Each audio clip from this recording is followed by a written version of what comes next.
Howdy everyone, it's me once again, the one and only Killer Rodan. And today, as you can see, I'm still continuing my Disney movie marathon where I'll be talking about their movies, obviously, TV shows, merchandise, and I don't know, whatever the case may be. If it's related to Disney in any shape or form, then yes, of course, I'll be talking about it. So, okay, I'm doing a second part to the video I've done already. Well, Matt Walsh was pretty much ranting about, of course, this Star Wars TV show, at least, and then to an extent, I guess, Star Wars as a whole, and to another extent, Disney as a whole as well, because diversity somehow equals bad, which, which in itself is pretty stupid. Because as mentioned in the previous video, yes, I've seen bad representation before. That is true, but you can't just generalize it. Of course, it depends on on who is doing the writing, and it depends how it's done. Regardless if the show itself is bad or good or just mediocre, is besides the point. And that's not the discussion I'm trying to make here. Okay, regardless of the quality of said show, is besides the point because Matt Ross here is intentionally misrepresenting the TV show because, oh no, diversity! How dare you, Disney? And of course, wants to go back to the past. The past, the past, the past. Just how typical all these religious folks just want to go back to the past, how apparently how great things were way back in the day. Well, kids didn't swear. You sound like an old bastard.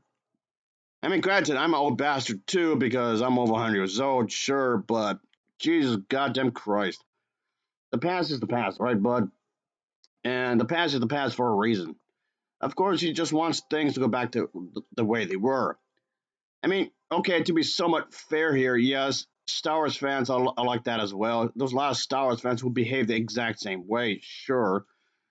And yes, I'm not blaming all Star Wars fans, okay? Just a lot of them are like this. I mean, granted, yes, it's not just this franchise. A lot of franchises are guilty of this.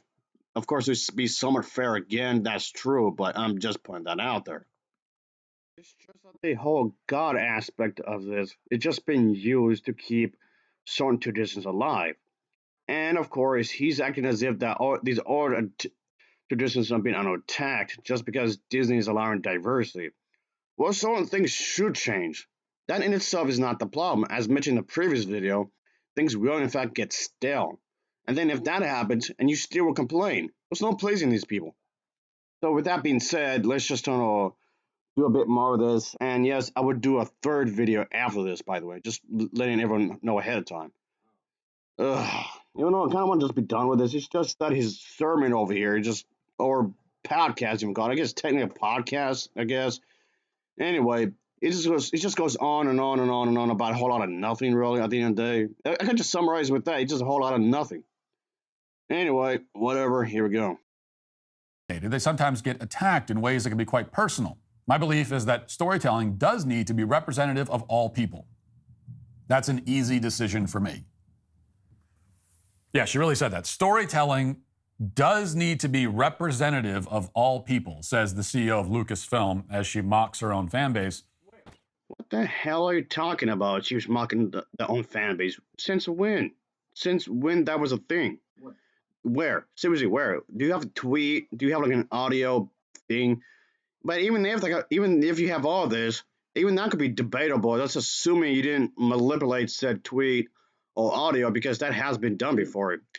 Just tweaking it up just to benefit your own agenda, which yes, is a form of manipulation. Either that or it's just being taken out of context, which a lot of these religious people tend to do anyway. So it's probably that. Anyway, these people are so dumb they don't even understand the words coming out of their own mouths. Representative of all people? Really? Are they going to have 8 billion characters in this show? One for each person on Earth? How exactly does that work? Is storytelling supposed to be representative of all people, whatever that means? Or is it supposed to be representative of the creative, distinct creative vision of the storyteller?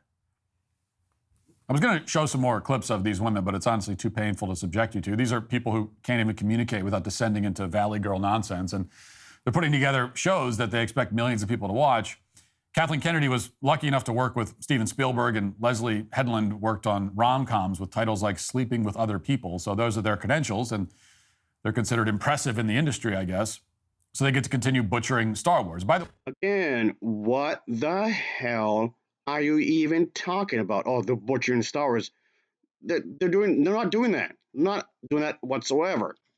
A lot of the content that you see in the TV shows or movies, it's already existing within the already expanded universe. Because contrary to popular belief, they didn't rewrite a lot of stuff, and they didn't make the canon non-canon and whatnot. They just added more. If anything, they added more characters and whatnot to the already existing lore. So that's just straight up contradicts what you just said there, and you're just assuming the worst because again, you're just getting mad over the diversity. That's all this entire thing is about. Diversity, diversity. That's all this is really. The Acolyte was released this week. I think it was released yesterday. And as has become a new tradition for Star Wars films and shows, it has a very high critic score, Rotten Tomatoes, like 88%, but a failing grade of 45% from the audience. That is the dynamic we always see now with these things. Joel Berry, who apparently subjected himself to at least some of the show, offered this review, quote, "The Acolyte is a queer Marxist vandalization of the myth of Star Wars. In The Acolyte, the Force is a metaphor for cultural hegemonic power. The Jedi are a metaphor for cisgender white oppressors who..." What are you talking about? When was that thing? The whole thing, you're getting mixed up with the whole woke culture and the progressive movement and whatnot. No one is saying white people's bad, okay? No one is saying white people's all the scum of the earth. And that'd be counterproductive. And no one is saying men are bad just for being men. And no one's saying white people are bad just for being white. That's counterproductive. That's what you call a contradiction.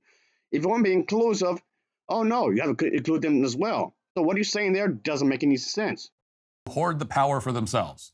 Yes, it really is that obnoxious and stupid. The account Wall Street Silver offered this viewer warning, quote, "The Acolyte Star Wars new series streaming is very woke. Number one, main character has two mothers. Number two, main Jedi characters are all black and Asian, no white men. And number three, only speaking role for white men in first episode is prisoners on a prison ship." So Disney has decided to right the ship by ramming it directly into another iceberg. And that's not to pick on The Acolyte too much, although it obviously deserves it. Because of the fact that Disney is now pumping out Star Wars shows on an assembly line, there's another one that I can mock as well. It's called Tales of the Empire. And this one is apparently geared towards kids, and I guess it features a non-binary Jedi.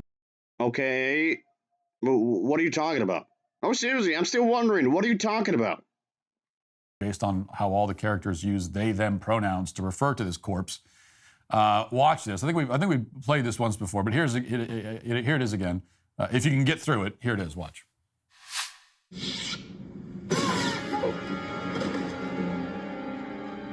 They're still alive. We need to get them to the ship. We can save them. Forget it. Let them die. It's not worth the trouble. They were about to surrender.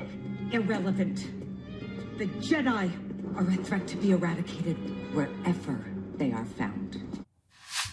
Oh yeah, we did play that before because I remember now. That's the one where the bad guy, I guess it's a bad guy, kills someone, but then still respects that person's pronouns after having murdered them. So that's nice at least.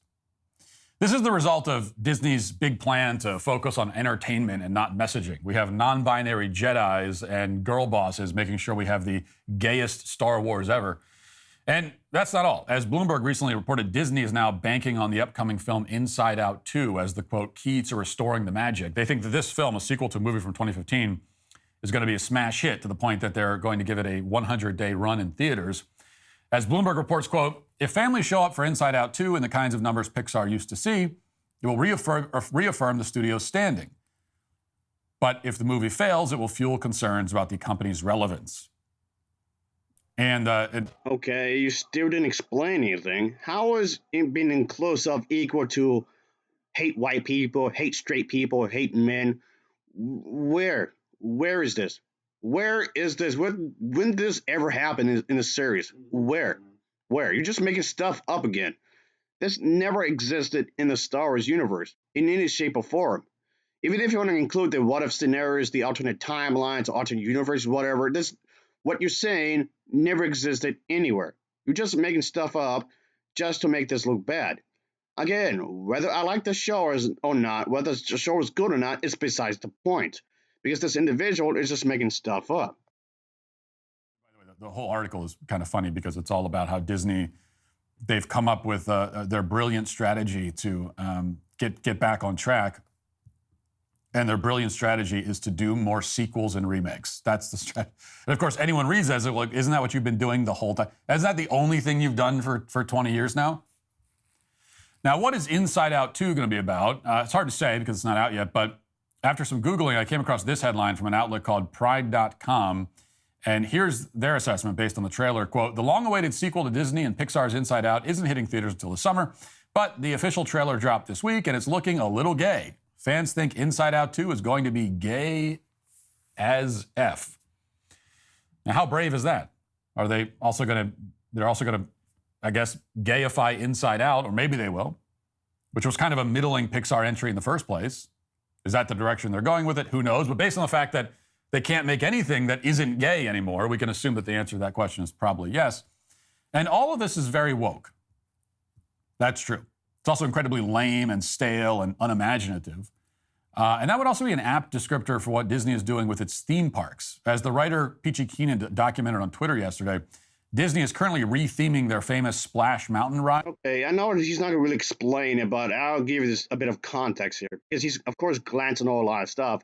When it comes to certain theme parks in the, more specific rides in the theme parks, what he's arguing here is that certain things are being changed because certain things are deemed racist nowadays, which, if you ask me, is just absurd. It's just a lot of the old stuff is seemed racist. Just because it's thought to be racist does not necessarily mean it is racist. And that's what he's trying to get at. So they're changing stuff up just make people, because people are soft. Because people nowadays are too soft is what's getting at. And things nowadays in theme rides must be altered because of that. Because the ride was racist for some reason. And they're creating a politically correct version of the new ride. So they're doing this even with the rides now. Keenan watched all the Disney's promotional materials, and she put together a comparison of the old ride with the new one. Basically, the new ride won't have Princess Tiana in a nice dress with a handsome prince, or even a storyline of any kind, I guess, because that's too, archaic and patriarchal. She wrote, quote, instead, you get a lot of dead space, repeated boring animatronic who look like zombies compared to the Pirates animatronics. And Tiana, incredibly, in ugly baggy pants, no makeup, no nonsense hair, zero glamour. It's girl boss Tiana, and she's dressed like a Jungle Cruise. That's the direction they're going with their theme parks. Sounds thrilling. Now, sure. Okay, I don't know what any of this has to do with Star Wars. I thought we were supposed to be talking about Star Wars. I mean, okay, technically we weren't really talking about Star Wars, not really. He's just going all over the place, and he just continues to go all over the place. He's intentionally giving the listener way too much information to think about. Okay, can we just hurry up here? Because I need to buy a lotion for my heat rash. I mean, seriously. Why all this is happening at Disney, why they're sabotaging their own brand, despite what the CEO said they do. And it's clear that whatever's going on here, it's not unique to Disney. Consider what just happened at Cracker Barrel. Their CEO is a woman named Julie Fels Massino. She took the job last year. Previously, she worked at Taco Bell, Mattel, Sprinkles Cupcakes, Starbucks, and Macy's. And of course, the clientele of every single one of those companies is different from the typical Cracker Barrel clientele, which skews older. But in general, her old jobs were mostly in the food industry, just like the Acolyte showrunners' jobs were mostly in the entertainment industry. Again, what does any of this have to do with anything? What are you talking about? I mean, yes, the corporation should take precaution when it comes to releasing the food. Sure, no kidding, duh. But okay, what does that have to do with anything exactly? Okay.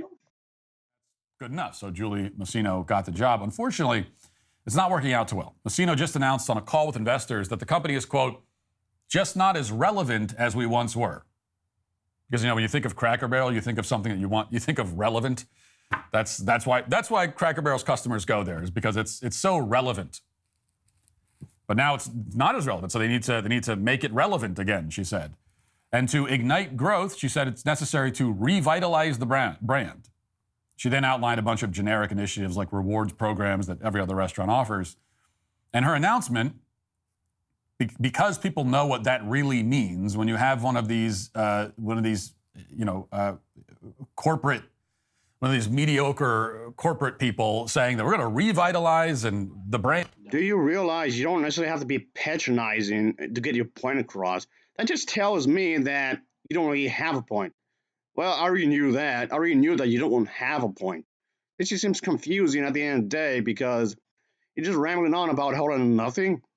I know you're trying to get the idea across that the new age of everything, the new age businesses, the new age TV shows, the more modern day cinema has been ruined. The new age theme parks, literally everything that's modern nowadays sucks because of the liberals, because of Democrats, and somehow Joe Biden isn't all this because reasons, I guess. Everything modern sucks nowadays because they're somehow ruining everything because of inclusiveness. But okay, that doesn't make any sense. Make it relevant again. Everyone knows what that means. Everyone knows where that goes. And because of that, the stock went down 11% immediately, putting it down nearly 50% in the past year. And why wouldn't the stock drop? The new CEO clearly views Cracker Barrel as completely indistinguishable from every other place that she's ever worked. If anything, she probably hates the brand. And we can assume she hates the brand's primarily blue-collar Christian clientele.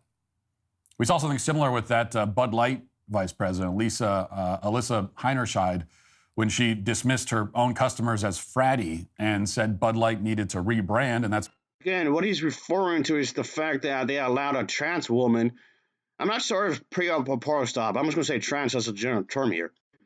But it doesn't really matter at the end of the day. It doesn't really matter. It's just the fact that Bud Light had included a trans woman in their advertisement, and somehow a lot of these people, like this matter over here, just lost their shit over it. Even though, despite the fact that Bud Light has been supportive of the LGBT plus for decades, mind you, even up to this point, it's not the company's fault that you guys are just really slow in all this. They've been doing this for years. I do mean years.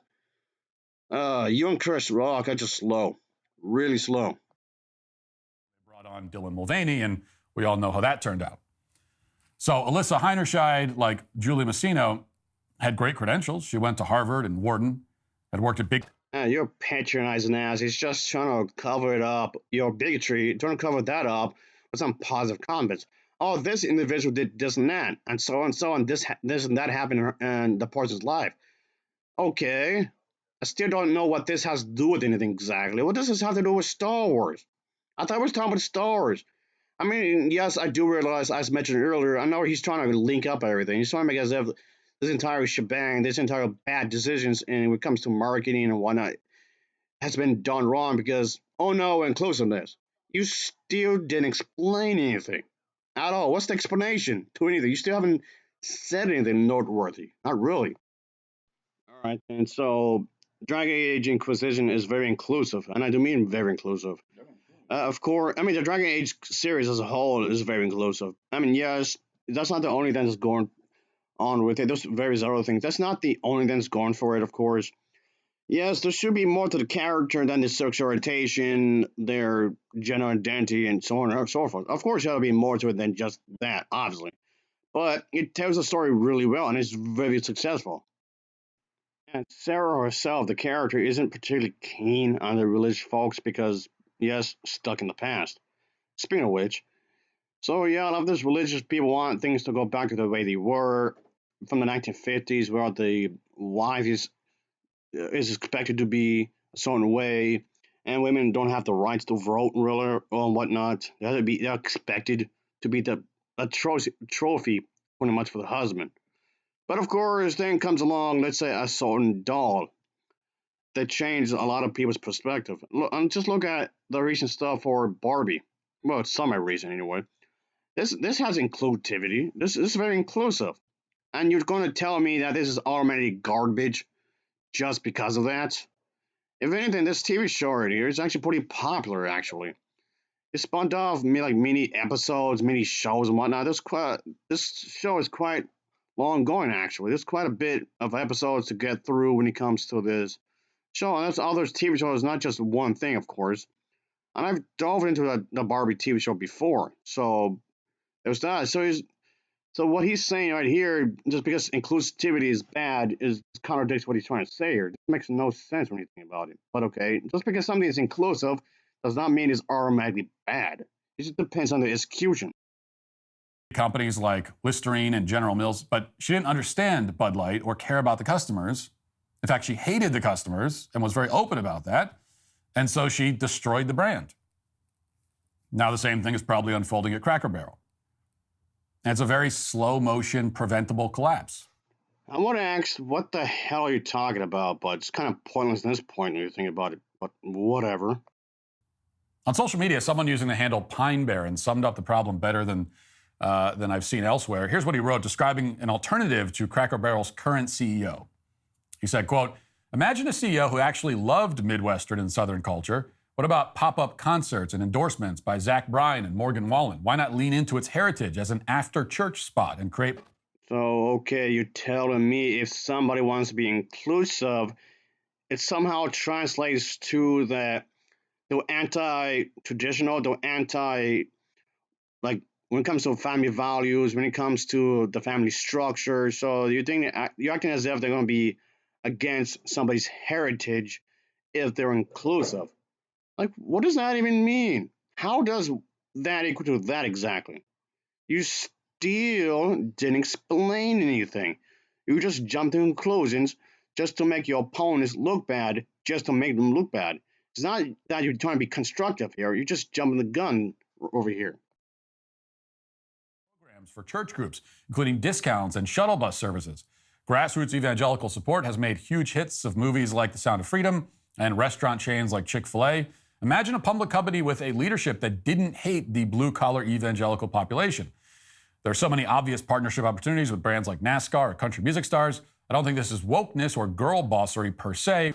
Again, just because you want to support diversity, that in itself does not mean it is being woke. You can separate the woke culture and inclusively in two separate categories. That is possible.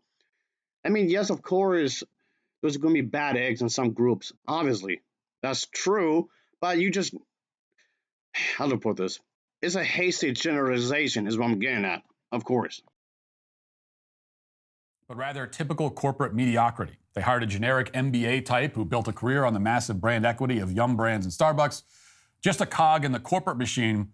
I hope we'll see titans of industry again, but this is not how we'll get them. That does a fairly good job of putting into perspective everything we've been seeing over the past few years at Disney, Bud Light, so many other major corporations. And I think it's a more apt explanation than simply chalking all this decline up to wokeness.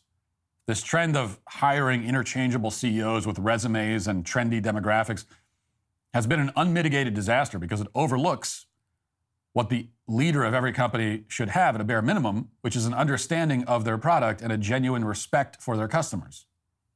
Without that, you get shows like The Acolyte. Well, that took a while. So we finally came back to this show.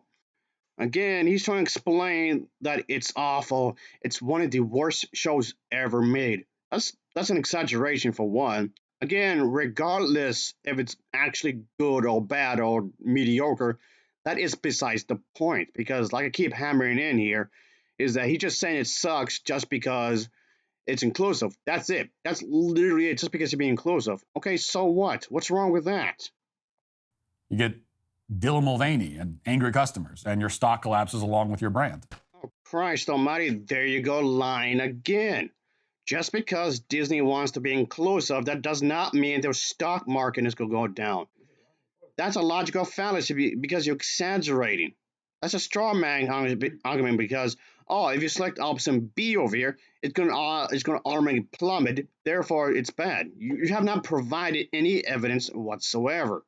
That doesn't make any sense. Look at Inside Out 2, and that was inclusive, and that became one of the biggest hits of the year. So that's something, obviously. And it did open with rave reviews as well. Not only that movie, I can also compare it to, let's say, Moana. that did so well. There's going to be a live action remake and a sequel, and that was pretty well received for the most part. And then we have like TV shows like Vilma the reboot. I mean, yes, that's going to be inclusive, and yes, it's terrible. It goes on the whole white people bad, yeah, the whole attitude, like the typical woke culture attitude. But it's not the same thing. It's not the same thing as two other movies I was talking about. It just is just stupidly done. Matt Walsh over here is just on the assumption just because you're being inclusive, oh, it's all one and the same, which in itself is a flat out lie. That doesn't make any sense. All the combined efforts of feminism and diversity and equity and wokeness have brought us to this point, all of those things together. But it's bureaucracy and inertia that keeps it alive long after everyone's tired of it. And that inertia is the reason why, whether you're going to a restaurant or a movie theater, you're now guaranteed a product that's as mediocre as the people who created it. Now let's get to our 5 headlines. Okay, I guess that would be it for now, folks. And yes, like I said, I will do a third part of this when I have the chance, okay? It just seems really ridiculous. He's just jumping the gun, like usual, like we were saying earlier. And like I said a moment ago, there's nothing inherently wrong with having inclusivity. It just depends on the excuse. It depends on the writing. There's multiple factors that come into play here. I've seen a lot of bad movies, and I mean a lot of bad, horrible movies starring white people who are straight and men. Does that mean I'm going to go after that said group? Of course not. That's ridiculous. Anyway, that'll be for now, folks. So I guess thanks for watching, suppose. Until next time. See ya. Oh yeah, later.